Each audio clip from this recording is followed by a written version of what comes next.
Hello, my name is Mohammed, and I visited Dr. Amyn Rajani in the year 2023 in the month of May, and I had a problem in my shoulder where I could not bowl or throw.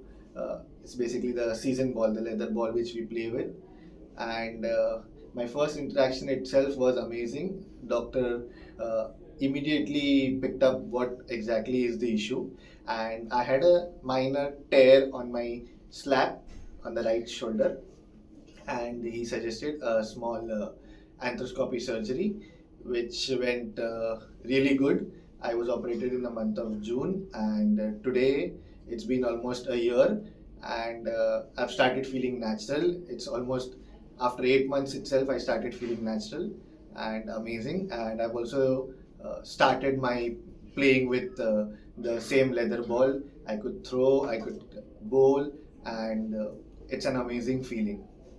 And what else can I say? Dr. Amyn Rajani is a magician, and the team is also an amazing team who takes care of you at every step of your surgery and post surgery.